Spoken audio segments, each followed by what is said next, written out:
NLK, it's me, it's Jacus Brownicus. I'm back. I have returned from, I don't remember the last time I did this, many moons ago. I have returned. It's not Elena this week, it's me.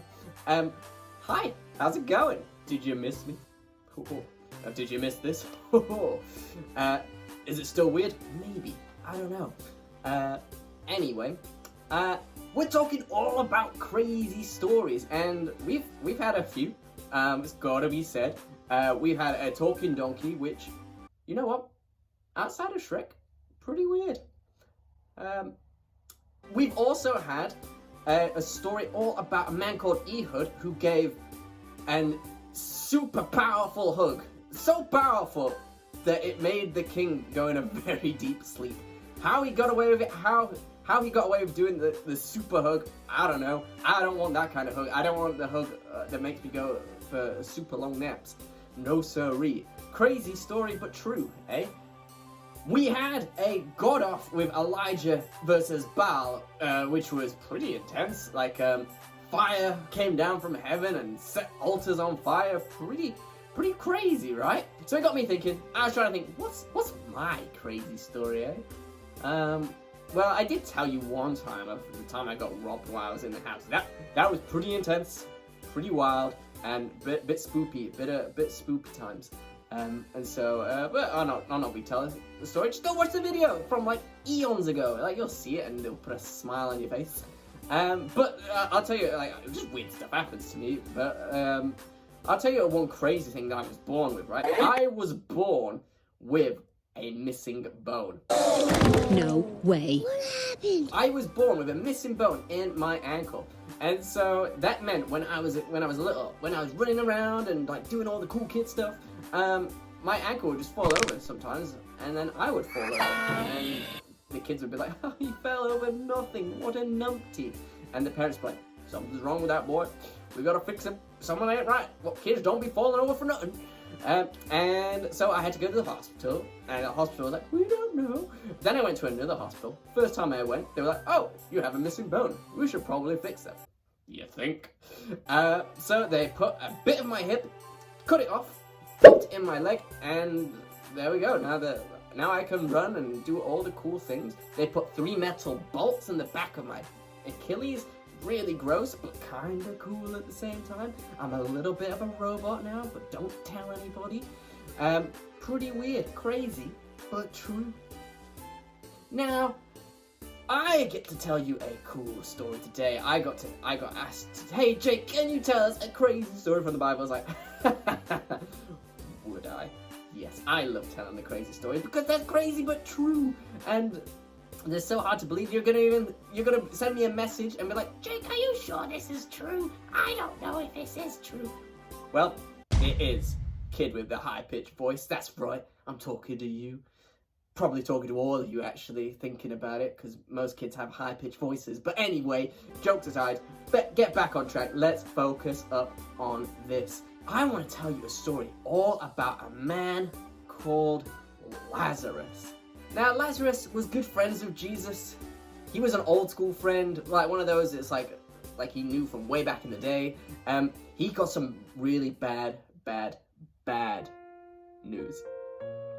He was not well, and he didn't just have a cold. He didn't just like have the sniffles or a bad tummy ache. No, he was very unwell to the point where he didn't have long to live, and he was worried. Not sure if he was gonna make it.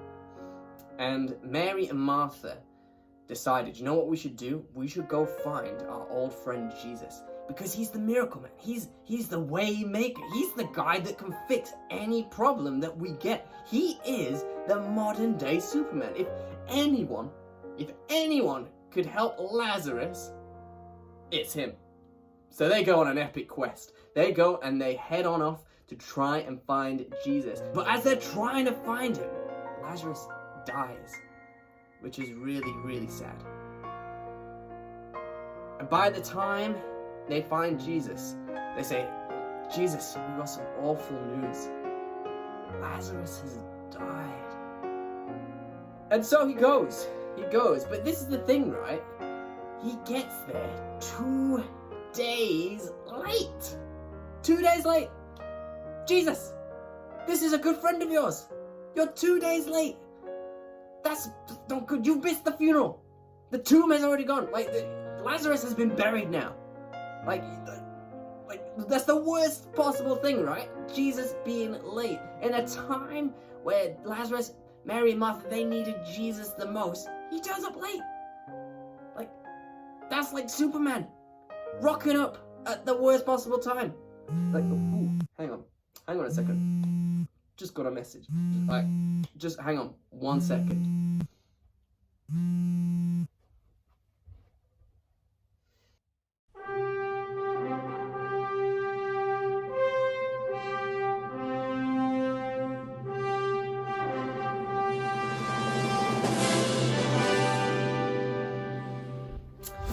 Ta-da! Hello, citizens!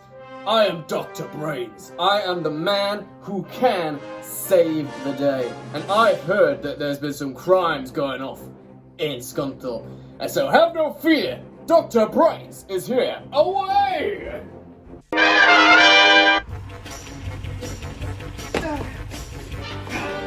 Fear not, citizens. It is I, Dr. Brains, here to stop crime once and for all. You, sir, are in... Where were you? It's literally happened like 2 days ago. We needed you then. It's all done. The police have come, the guy's in prison, it's all sorted, but where were you? I didn't, sorry, my bad. I only got the app today. Like, I got the notification today. That's why I came today. Like, what do you mean it happened 2 days ago? Oh, man, this is awkward. Well, is there anything else I can do? You know, like, is there other crimes that are going on? You know? Well, there's a bit of mess. You can get the Hoover out if you want. We don't need you for anything else. Fine.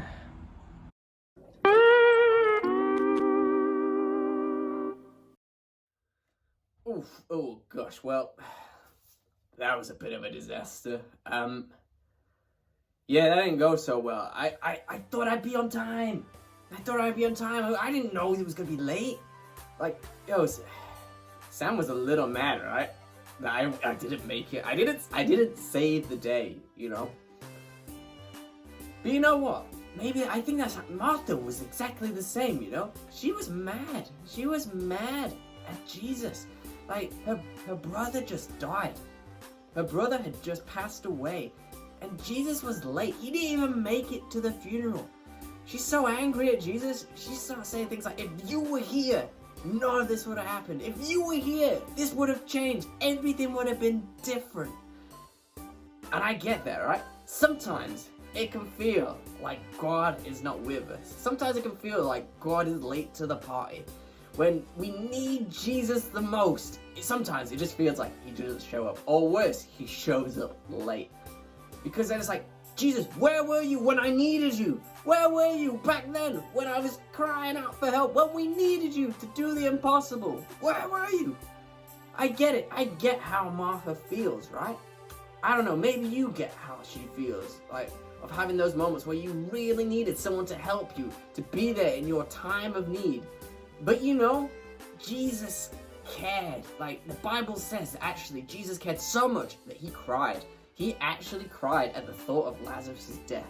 But what I also know is Jesus smiled because he knew that things weren't over. He knew that something was about to happen. Something was gonna change. And he says to Martha, open the tomb. Roll the stone away. Lazarus is just sleeping. Sleeping? Oh, wait. Sleeping. Dude's been dead for 3 days. He died, and it took you 2 days to get here. I don't know about you. I've not smelt a dead person, but they are gonna be stinky. They're gonna be stinky, man. Like feet smell stinky even when you've cleaned feet, let alone feet that are a little bit gross and not alive anymore. Yo, he's stinky. He smells, right? And Jesus is like, he's just sleeping. Look, Jesus, I don't think he's sleeping. Something tells me. I don't know what. But something tells me that smell that I smell from the tomb is a bit stinky. I don't think this is gonna happen. But you know what? What I love about this crazy story is that even if it seems impossible, even if it seems like it can't be done, Jesus always has the last word. And he says in a loud, bold voice, Lazarus, come on out. And then the most crazy thing happened is there's a bit of mumbling, a bit of groaning, a bit of, you can hear the footsteps kind of just creeping. And then a guy comes out and he looks like a mummy. And so people are freaking out. It's like a mummy's in here. Oh no! Like, but actually Jesus says, come and take those robes off. And they took off the bandages and actually they saw that Lazarus was fine. Lazarus was completely well, completely alive again. What? How? Jesus, how? How? I don't know. That's a question I'm gonna ask. How did he do that? Like, I mean, that's a very cool pie trick, eh? Like, if I could just go around doing cool things like that, I'd be the most famous person in the world. But it's crazy, it's wild that Jesus was able to bring a dead man back to life. To the point where, like, the religious people of the time, they saw this man and they're like, hold up, this guy was dead. We did the funeral.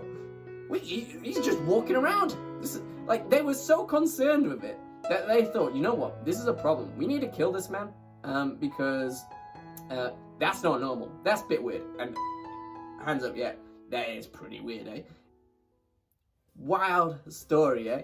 But a true story. I know it's hard to even imagine. You've probably got a million questions. And if you do, send us a message. Get your parent to comment and tell us, I have this question about the Bible. And Elena's going to answer it. It'll be great. And she'll know all the answers to your questions. Guaranteed. But this is the thing that sticks out to me the most from this story. And it's simply this. Sometimes things look impossible. Things look like there's no way out. That there's nothing that we can do to fix our problems. Like, Lazarus was dead. There ain't much you can do to fix that, really. Like, there's only so much you can do to try and bring a dead man back to life. But what I love is that Jesus is the one who has the last word. He gets the final say on everything. No matter what I think, what I believe, no matter what, Jesus has the last word. And that's our big answer for today. Jesus has the last word. Jesus has the last word. And that means in every situation, in every problem, in every challenge, Jesus has the last word. And so maybe life is really good right now. Maybe, like, things are, like, we're not having to be as distant from people, we can see more of our friends, we get to hang out in places, we don't have to just stay inside as much, things are pretty good. But maybe life is still really tough for you. Maybe it's hard, and there's things where you're wishing and you're praying deep down inside thinking, God, I need you to do something. Or maybe you've given up in the hopes that God could do something. Maybe it's fixing a friendship. Maybe it's helping you pass some of your work or getting your homework done. Or maybe it's trying to stop feeling a certain way or feeling sad or angry or struggling with different people or different friends or bullies. I don't know what it is. But what I do know is that Jesus always has the last word. Jesus always has the final say in every situation. There is nothing too dark, nothing too impossible for Jesus to fix. There is not a situation where Jesus is like, oh, I'm a little out of my depth here, folks. This is going to be a tough one. No, Jesus can do it. Jesus was able to bring Lazarus back from the dead without even worrying about it. It was like, yeah, he's alive, no biggie. Like, that's how powerful, that's how great, that's how wonderful Jesus is. He's able to bring dead things back to life. Don't give up. Go to Jesus, run to Jesus, and let him have the last word. Let Jesus be your hope for everything that you do. And so remember, Jesus has the last word. Can I pray for you guys? Bow your heads, close your eyes, just so you don't get distracted, so that we can give Jesus our biggest focus and attention. So, let's close our eyes. Jesus, I thank you that you have the last word. That in situations, in things that may seem impossible, you always have the final say. And so I pray for the things in our life that we may be struggling to trust you with, things that we may have given up on. I pray that we give them to you and that we trust that you can do an impossible thing in our lives. And all of NLK said, Amen. Thank you for listening, and stay tuned. I may have to go and just fight more crime and make sure I'm on time this time. But you guys are great. I'm looking forward to seeing you guys soon. All the squish in the world, and I will see you later.